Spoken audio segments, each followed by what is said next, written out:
Hello, everybody, and welcome back to Blue Tinted Glasses, the best Leicester City fan channel on the internet. You know what? Yesterday, I didn't think we would be sat here 24 hours later, cheerful, but we are indeed. It's been a very strange day, as always, in the Leicester fan base, but we've got a lot to unpack and a lot to talk about. Before we get into it, Anil, mate, what's going on? How you doing? Amazing. If only we were as good on the pitch as we are in the courtrooms, would be unbelievable. Yeah, absolutely. Doc, mate, what's going on? Bet you're happy as Larry, mate. Yeah, I'm happy. I mean, I've had 2 very stressful days. Some notes got deleted for my math exam tomorrow, so I had to, really get down to the nitty-gritty work. Spent ages just practicing and going through all the course materials. So luckily, right, getting the PSR news definitely made the day brighter before I was about to sit down and spend 6-7 hours just doing math homework. So yeah, definitely helped the mood. Yeah. Of course, this is an emergency stream, and it is all about Leicester avoiding the points deduction. Just before we do that, though, I wanted to bring up one comment here from Path Moda here. So, Loxbro, yesterday you said we are getting a 6 to 10 points deduction. I don't get this. If you don't have the right information, why would you say that? So, first of all, obviously the information was incorrect. I think my words on the call-in show last night, on the video, I said that, someone who I thought was a reliable source had messaged to say that the club were already aware they were getting a deduction and it was going to be around 6 to 10 points. I didn't say we were getting a bit, by the way. I did say somebody has texted to say this. But what I want to say just quickly, I want to address the second comment from you, Path, because I do understand why you've left these comments, and I think it is important that we do talk about it. About being negative, I disagree in a way. Look, I think we get some very positive people that come on the channel. Doc, look at Doc, man. Look how happy this guy is. On Saturday, he did a rant saying, get behind the lads, get behind the team, stop being so negative, right? We have people who have different views, and that's why this channel is so good, because no matter what your views, we don't censor. They will be on here. People don't really like some of the things Graham says, and he's on sometimes. And some people don't like what I say and they'll say, but it happens, right? So everybody has different views, and I think we should respect it. And that's the situation. I don't know if there's anything else you wanted to add, Anil. Just to say that, firstly, that particular source I think was actually a pretty good one. We're not going to give away who it was, but we wouldn't just report sort of anything that was nonsense. You might also remember that Lox on this channel did actually drop the mic in one of the streams by telling you at the very end of the video that Ruud van Nistelrooy was at Seagrave, and of course a few days later that news was confirmed. So that's why we have it. But this particular source, and we'll just say this person is someone you might even see on the fairly big shows, Talksport, etc., etc. So that will make us question it. But yeah, just to say that, we listen to, we hear what everyone's saying.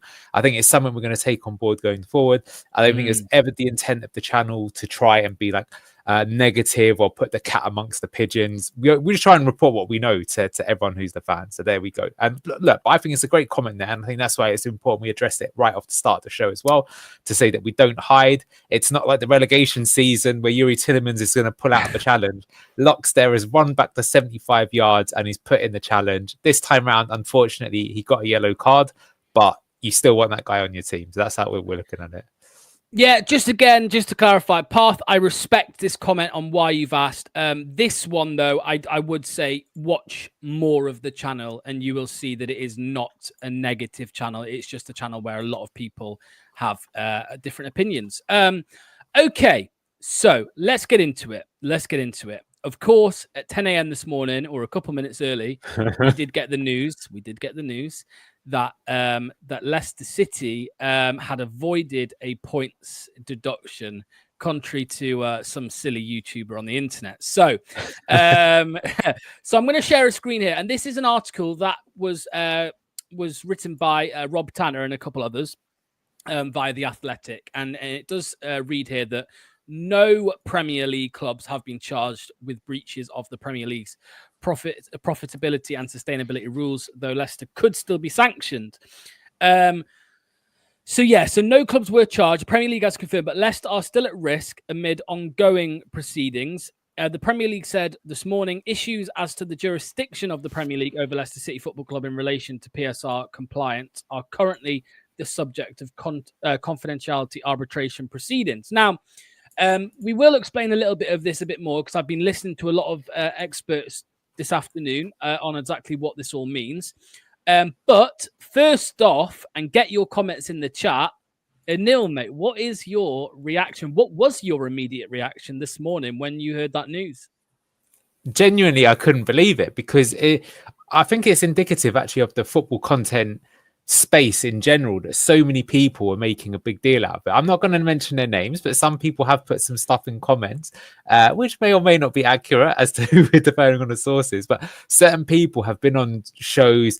A lot of people literally said, we know Leicester City have breached and we expect them to be charged though. And that obviously wasn't the case. So when you see that on such high profile shows, it's hard not to assume that that is what's going to happen. So for example, Lox and I, we were talking when we were yesterday and we're thinking we're probably going to have to do a live stream today. And it's probably going to have to be quite a long one because unfortunately we're expecting bad news. So that was amazing. Do you know what I have to say that surprised me though, as is put in that article, is that none of the teams got done for it, right? So they've all got their acts together. I think it does make the Premier League look quite stupid.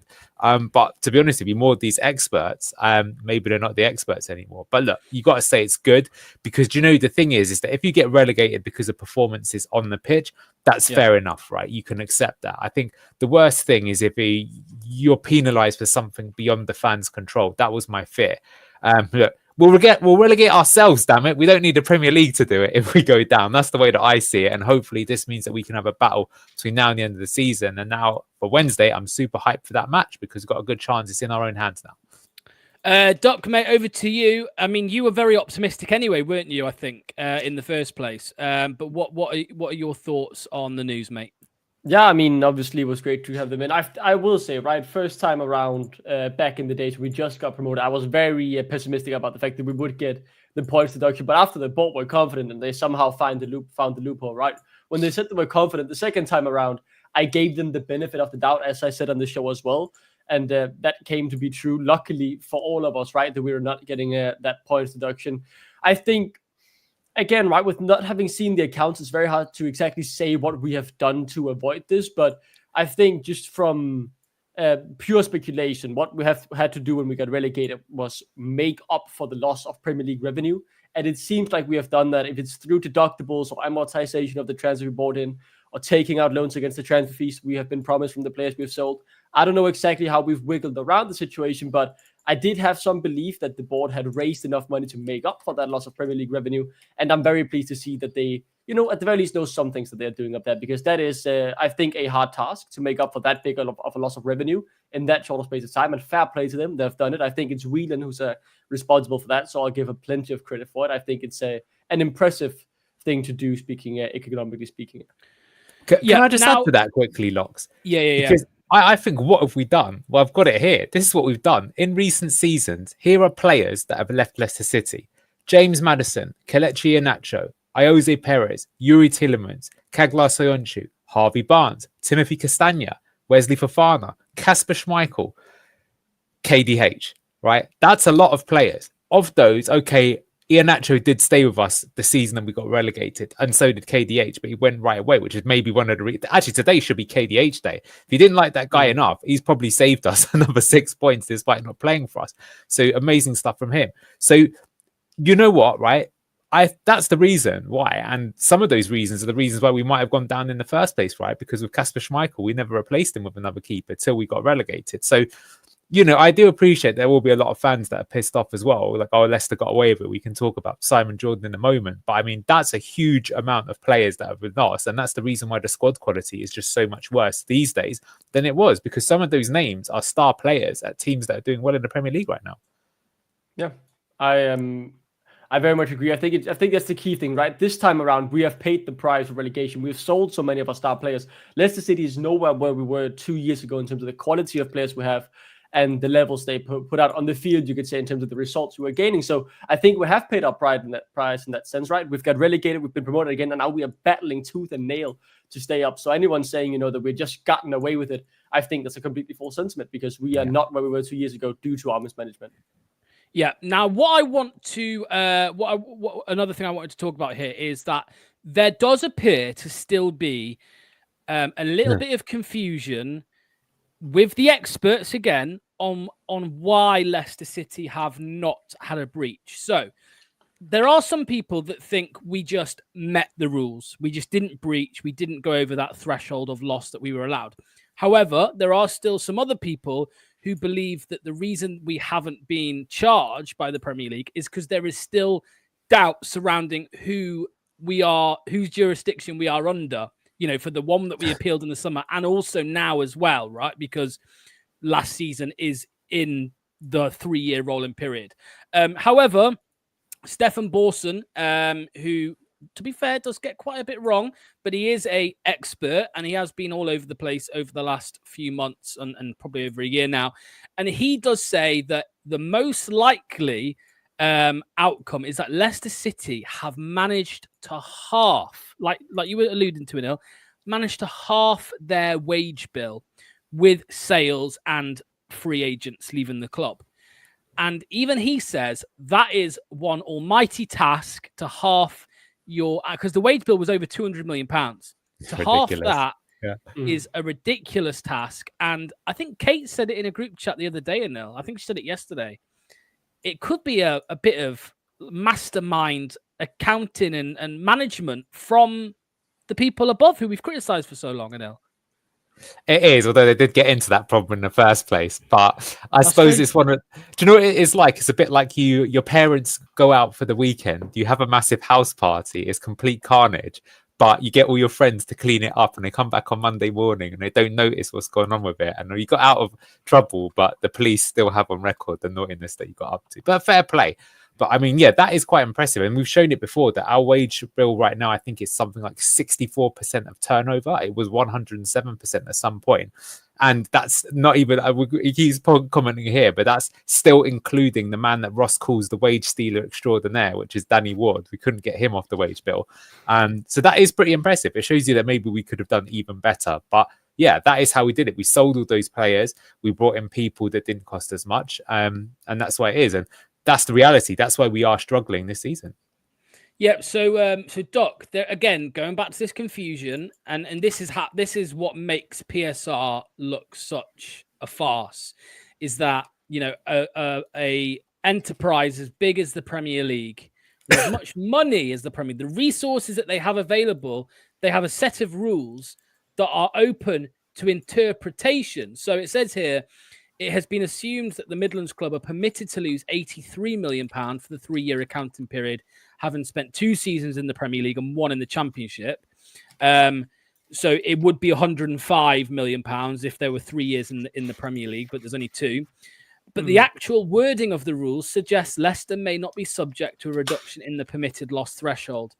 The Premier League disagrees, but as we have already seen with last year's jurisdiction route, its rule book is very much open to interpretation. I mean, Andreas, we've spoken about it so much, but it just shows how much of a mockery this whole thing is, doesn't it? Yeah, I think in particular, right, this Wild West really of the period between being relegated and promoted, and between 2 governing bodies, like you slip through the cracks. There is something there that is really hard to manage, right? Because when do you officially become that Premier League club, especially when accounting periods end at different times? We've had ours end in June, right? At the 31st of June. But when we got relegated, we lost our shares of the Premier League, I think, at the start of June. And then we had those 2-3 weeks periods where, Leicester argued that, I mean, if we still thought we were a Premier League club, we had time to raise the funds needed to not be targeted by PSR. And that's how we got out of it for the first time. And maybe there is... I mean, I can see why you come with the argument. It's probably something like that again, right? Between when did we go from being a Championship club to being a Premier League club, and how does it change our accounting period or whatever? It is this between old season, new season. There's just that Wild West period between June and at the start of August when there's no doubt the new season has started. And I'm not sure how they've fiddled around the rules, but they've certainly interpreted it in a way that benefits us. Now, again, Anil, going back to the possibility that it is not anything to do with the jurisdiction and that we have just met the threshold. It was reported on the 9th of January by John Percy that after relegation, the remaining squad took wage cuts between 35 to 50 And, you've got included in that are players like Vestergaard, Fass, and Didi, Dewsbury Hall until he was sold. Some players there that get a lot of stick, but to take the pay cut, and I imagine it wasn't in their contracts because there was no anticipation of a relegation. They decided to stay around under Enzo and take that pay cut and play in the Championship. Of course, if a good offer came in, they probably would have gone, but they did, it appears, voluntarily take that pay cut, and that's got to be a credit to them. They have played a part in us getting off this. Yeah, absolutely. I think a lot of people get respect. Actually, some people sort of lose a bit of respect because, in my opinion, that's probably one of the reasons why Samari and Christensen didn't stay, because they were taking a cut. Whereas I know for a fact because Jensen had a wage clause in his contract, so when they got relegated, his wage already went down. That's probably true that's probably true because he signed in January. They're probably him smart. And Suter. Yeah. Okay, that's fair enough. But I mean, I reckon Sumari, fair enough, right? You don't have to do it. But yeah, I think definitely players like Ricardo, who would have been on a lot, definitely did. I know Vardy did because Vardy was like over 100 grand when we were in the Premier League, and he definitely wasn't getting paid that in the Championship. So respect to him for doing that. So yeah, they do. At the same time, though, I mean, you could say that was the honourable thing to do because a lot of them, it was their fault we got relegated in the first place. And, it is a bit difficult to have sympathy for millionaires that weren't running for football the season previous. But yeah, respect where it's due. Certainly some of those players. I do think actually in the case of some of them, like Ricardo especially, because he didn't even play that much part in the relegation season because he was injured a lot of the time, right? So I think fair play to him. And JJ, for example, they knew that they had to give him a little bit back because they were given this contract and they proved it in the Championship. So some people, I think, do come out smelling of roses. Yeah. Now, there is something else I want to talk about regarding this, but let's bring some comments up on screen because there is lots and lots. There are there's over 100 and there's about 170 people watching on YouTube, and then there's another 100 and something watching on X. So thank you to each and every one of you. Make sure you get your comments in no matter what platform you're watching on, and make sure to hit the like button as well. So just go into some of the comments. Still will be a massive achievement to stay up with this current squad. Yes. Steve and anybody else who wants to talk about our chance to stay up, we will talk about that at the end, so don't worry. There's another comment here from Reese. He says all these experts want to see us done so bad. I don't think that's the case, but I think it's certain, Doc. I don't know if you agree. The Premier League and the EFL, they must be fuming. I mean, the EFL, every time we lose a game, they'll be sitting with their hands waiting for us to come down to try and absolutely tear us to shreds. And that's why I said ever since the start of the season, we cannot afford to be relegated. Even when times look tough, we have to keep hoping because going down, I mean, we are gonna be absolutely destroyed by the EFL, and there will be no escaping it this time around. Yeah. And Nil, there's another comment here from Kieran. Again, I know you've just mentioned that. Fair play to the players who stayed with that wage deduction. Somebody else said here that where is it? There we go. Good work off the pitch. Anil Michael says, good work off the pitch. Now need good work on the pitch. I mean, we said this at the start of the season when we got the good news about the last one, Anil. This should, and I know it's easy for us to say this, who don't play the sport, at that level, but this should give every single person at the club, including the players and the fans, it should get them up another gear, right? I hope so. I mean, I'm hoping that tomorrow's match we will see that. I always think the atmosphere is better in the evening games as well. So hopefully this really creates a bit of a buzz. I will say one thing, which is that other than, of course, that Wolves result, it does seem that on the pitch, the players seem a bit more together than they were a few months ago, which is funny because even though we've lost a lot of games, like, that Man City game, for example, we lost, but I don't think you could really criticize too much. We played pretty good on another day. We maybe win that game. So, yeah, but they got no excuses now. As you said, the worry is that, did you know what I will say, to be fair, though, is that even when we beat PSR earlier in the season, you could still see that something wasn't quite right on the pitch. The body language just wasn't there. Whereas I'm not saying it's a case of everyone, but I think the body language of certain players has improved a lot in recent weeks. James Justin, Bilal El Khanous. The one maybe who's still a little bit of a worry is Bonanotte. which I would kind of agree with him, because it's probably like, mate, why have you dropped me on the bench when I was your best player in the early part of the season? But even he looked quite happy on Saturday. He may not be happy tomorrow. We'll see what Ruud goes with. But yeah, they've got to take it in. And what a good way to start the year now. The lawyers have done their job, or accountants. It's time for the players to do their job now. They get paid enough to do it. Yeah, well, that takes us on, actually, something you said there, Adil, to the last bit of news on the PSR front today. And that is, you said there about the lawyers have done their job. Well, I don't think they are quite finished yet, because it's been confirmed today. The Premier League said on Tuesday morning, issues as to jurisdiction of the Premier League over Leicester City Football Club in relation to PSR compliance are currently the subject of arbitration proceedings, like we read earlier. Now, it's been confirmed by a couple other sources as well. Well, not a couple of the sources, but a couple of the journalists, that the Premier League are appealing the appeal to the original charge. So, of course, Leicester City were charged by the Premier League around this time last year, maybe February time. That went on for a while. Obviously, that was an ongoing battle. And in September or late August, we found out the great news that Nick DeMarco had got us off that on a technicality. Well, the Premier League are now appealing that.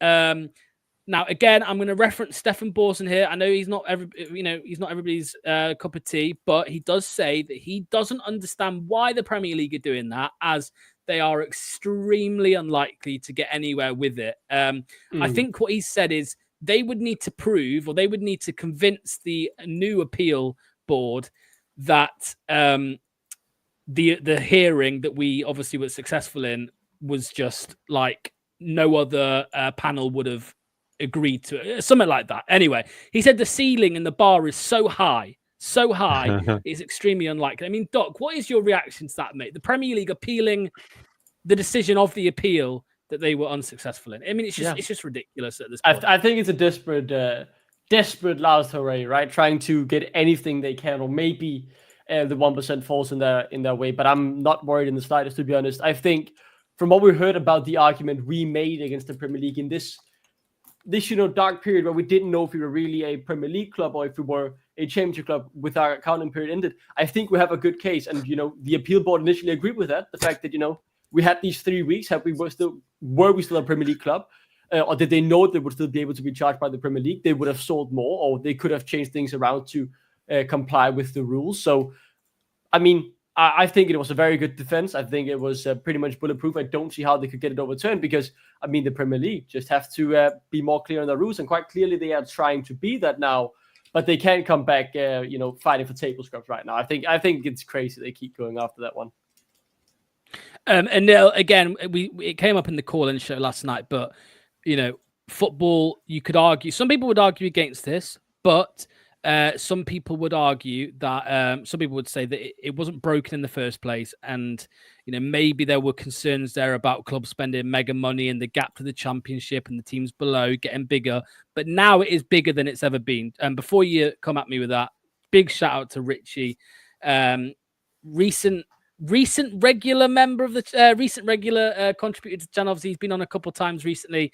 Big shout out to you, Richie, mate. Really appreciate when you call in.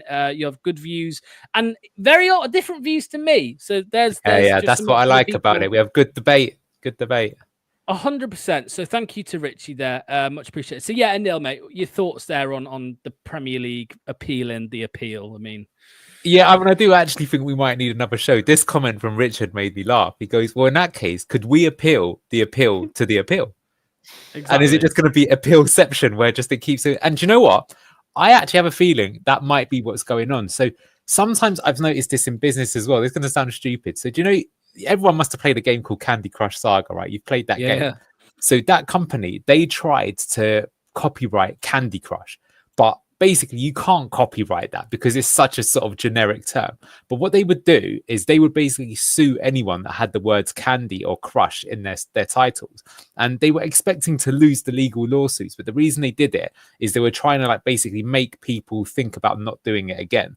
So I think the reason why the FA might be doing that, or Premier League, is because they're trying to say, okay, for a team like Leicester, do you know what we're going to do? We're just going to make this really, really awkward for you. We're going to make this take years, like 10 years from now. You've still got to turn up on a Tuesday in Slough in some court or something like that, just to remind you that, you know, yeah, you got away with it, but we're not going to let you go. I mean, ultimately, I think they're just going to end up having to pay the bills again. But that's why I think they're doing it. I think, one, they have to be seen probably from the other clubs that they can't let little old Leicester get away with it, even though they fully expect to lose. Because as you're right, I just couldn't see how they would pull it off. And even if they did, yeah, we would be able to appeal the appeal again, right? Because they got withheld the first time round. That's what I think is going on there.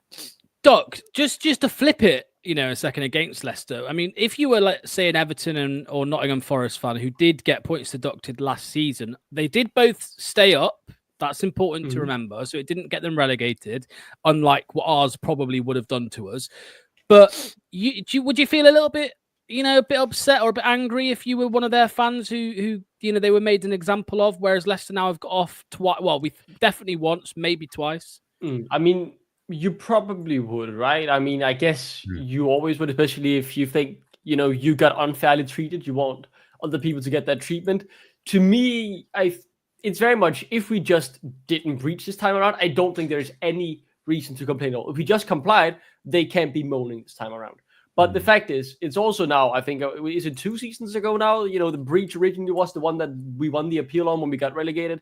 I think it's around 2 years. I mean, would it really be fair then to be charged now in this season, right? I mean, that's a long time ago now. You can make an argument for that.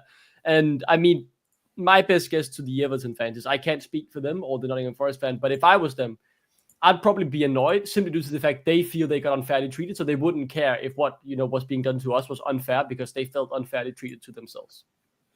Yeah, I mean, this comment here, you know, Michael, and I suppose it's the same with Man City, all the dealing Chelsea did to avoid PSR and the Prem still go after Leicester. I mean, you know, Chelsea's whole situation is they've been selling training grounds and women's team to themselves.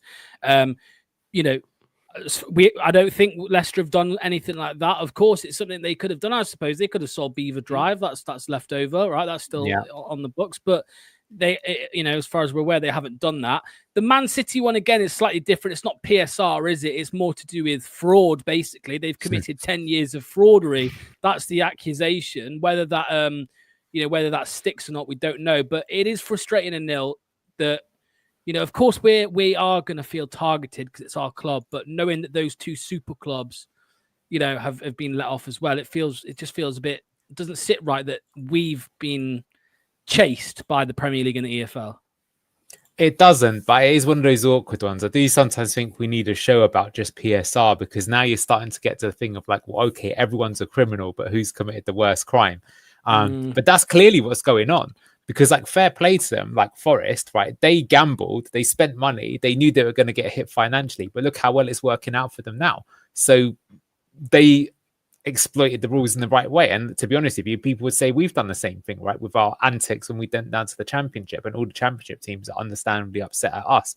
But then we'd say we only had to do that because we got screwed and we're in the top league. So it's all like swings and roundabouts. And if Man City got penalised and Leicester make the Champions League 2 years in a row, and then it's a whole different, it's very complicated. I don't know what they're going to do. I think they've got to, I don't know, maybe they even need to have some kind of amnesty or something like that. Probably not. I think the Man City one, I think, is the most egregious one, to be honest with you, because they clearly have corrupted it for a long time. But they got to do something, because it's a farce. And like, to be fair, one of those experts was saying, for example, that how stupid is it that PSR day is now a thing?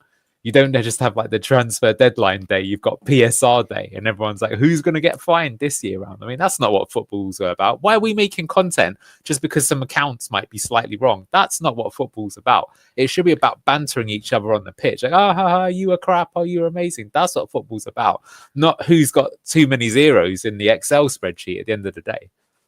Well, PSR day for Leicester was very much like what our deadline days are usually like. There's all this hype and nothing bloody happens at the end of it. You know what I mean? There was no PSR. No, nobody got charged. It was crazy. I feel like, sorry, Doc, I'll give you this question. Yeah, go on. Again, there's accusations from not just Leicester fans, but other clubs as well, that say all the media talk about there's this one club that is most at risk. It almost feels like these things are being leaked to the press to try and, because remember last season in the Championship, we were sky high, we were winning every game or whatever, and then that PSR news came out, and it did seem to coincide a little bit with our, our little collapse at that point in the season. So maybe there is someone or a group of people or whoever it might be that are leaking certain things to try and cause a bit of an upset? Yeah, there are many questions we won't know, right? I think for us as Leicester fans, when the appeal or whatever the Premier League is doing now to the appeal of the appeal of the appeal of the regional judge, when that is all over and done with, I'm going to go out on a limb before I've seen our account and say that should hopefully, unless more mismanagement occurs, be the last time we have to deal with PSR. Obviously, we'll always have like this threshold of how much we can spend, but right now, we're about to lose the worst of the years with the 92 million losses. After that, there's another year of bad losses. And then we get some more breathing room in the transfer market. And as long as we don't mismanage our wage bill or spend too highly trying to get into Europe and, spend smartly, we should be safe. So although these days will in the media, I think for forever now, really be a thing that they will highlight and try and beef up, you shouldn't go around with this nervous feeling in your chest that you're fearing a 5, 6, 10 points deduction. Because I think as long as nothing more goes wrong from now on and we stick to the new wage structure we've built, we should be safe. So there is an ongoing saga at Leicester City that involves a Mr. Tom Cannon people. And I know, again, another person who isn't everybody's cup of tea, but Alan Nixon, if you know him, he has reported that Sunderland have made a late bid to sign Tom Cannon and are now offering more than Sheffield United. Apparently, Sunderland have bid... it's a loan offer, and if they get promoted, they'll pay £13 million, which is profit on what we bought him for. Now, Tom Cannon, for whatever reason, does appear to be a player that Leicester City is just trying to get rid of, despite what some fans think and what they would like. But parking the Cannon, that's it on Cannon. I just wanted to ask both of you, what do you think Leicester's approach should be now for the rest of this window? Because, of course, we've had this PSR looming over our heads for the last 2 weeks. Of course, the club clearly knew for the last 2 weeks that they were going to pass. They were fine. Are you a little bit more surprised now that we haven't spent more dough yet?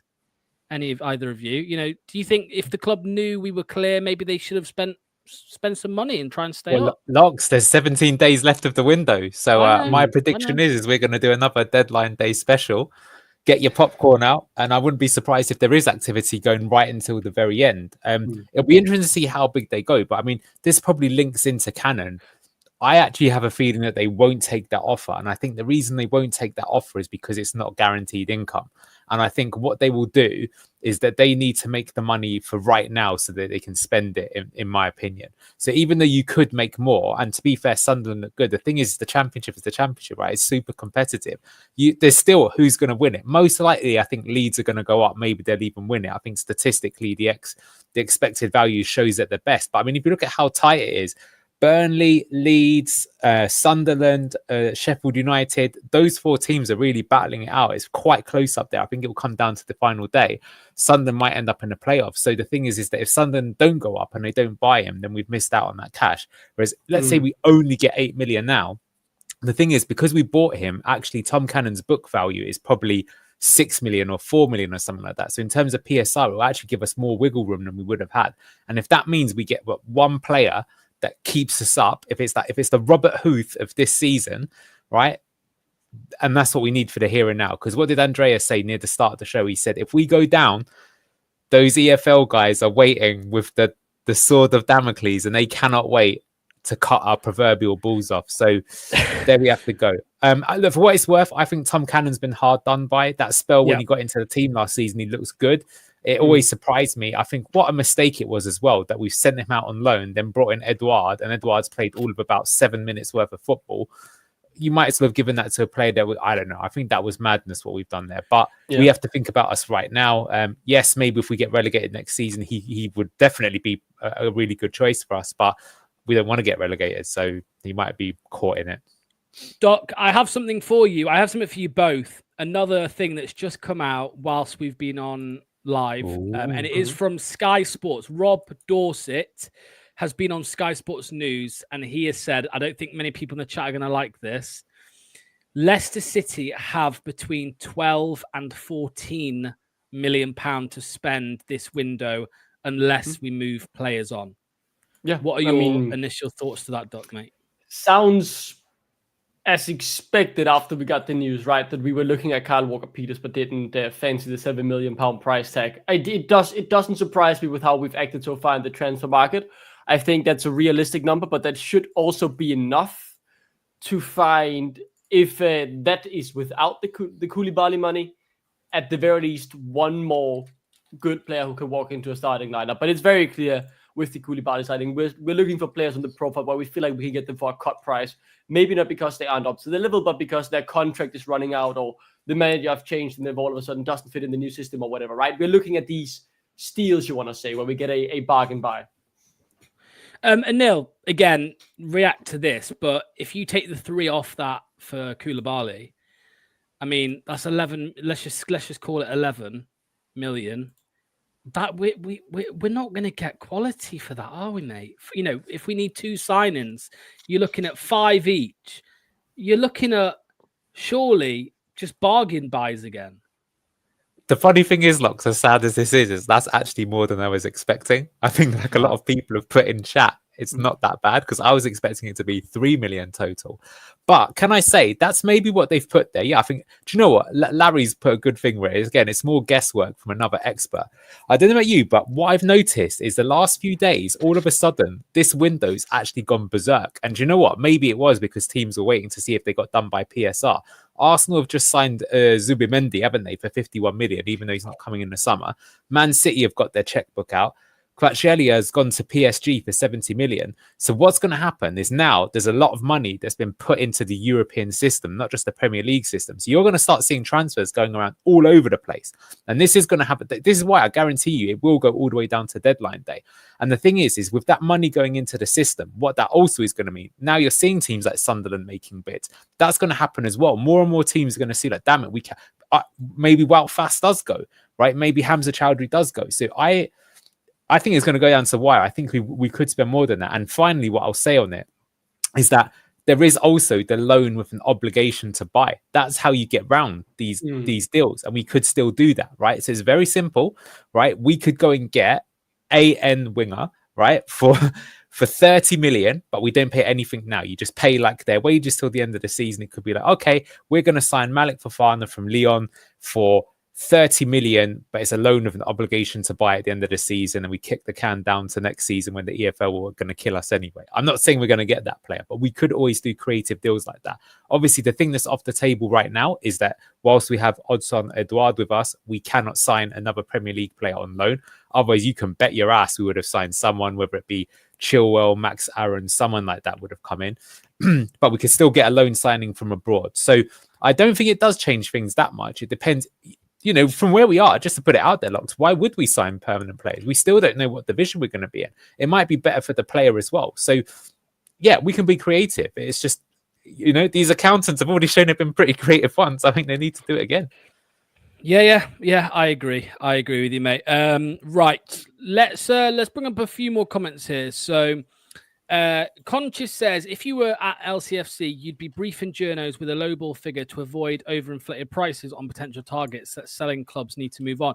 Now, this is also true, isn't it, Duck? This could be something that is going on because John Percy, me and Anil did an emergency stream last week, and it was an article from John Percy, and he did say something very similar about, I can't remember what it was. Leicester's priority are cheap fullbacks, right? Do you think this could just be a little bit of mind games from the club, potentially trying to put the impression out there to maybe fans as well to set expectations, but it could be going to the football world, letting them know that Leicester haven't got much money to spend this window?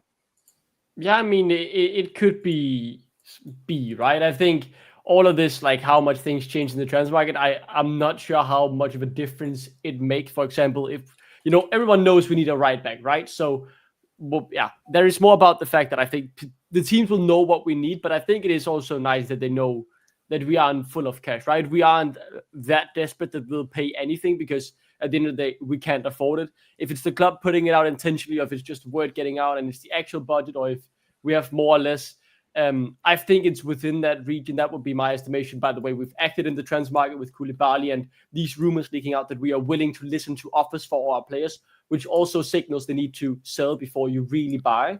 But I think it's all speculation. Obviously, some people have good foundation to make these estimations and predictions from. But yeah, I'm not sure what exactly it means, but I'm just excited to get this window over with, and hopefully with a few good players in the door to help us stay up, because all this rumors here and there, it gets tiring because half of the time it isn't true. Let's end it with this. I mean, you did mention it, Anil. Edward, not that one. Yeah, Edward. Send Edward back. Now, I do have a feeling, though, that this situation could kickstart our window, because if we could send him back, Edward, it will free up a loan spot, of course, which we could bring in maybe someone of a bit higher quality than a £5 million signing, for example, because the club might be thinking now we might not be able to bring anyone in on loan, so we can't make too many moves just yet with actual cash, because what I mean, what I'm trying to say, right? So if we can get Edward gone, that could kickstart our January transfer window, and even if it's the last few days, mate. Yeah, the problem is that I don't think we will get him gone, because the thing is that even though we could have an arrangement where we say, do you know what, Palace, cancel the loan deal, but we'll still pay you all the money for it, right? They could say yes to that. But if you're Palace, why would you say yes to that, right? As it stands, especially depending on tomorrow's result, we're a relegation rival.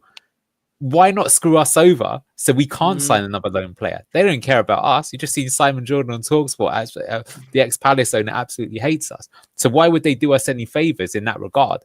So I'm not sure that will happen. And if I'm being honest, it's not in their best interest to allow it to happen. It should be like, tough, you've done the deal now. So I'm not sure that's going to go through.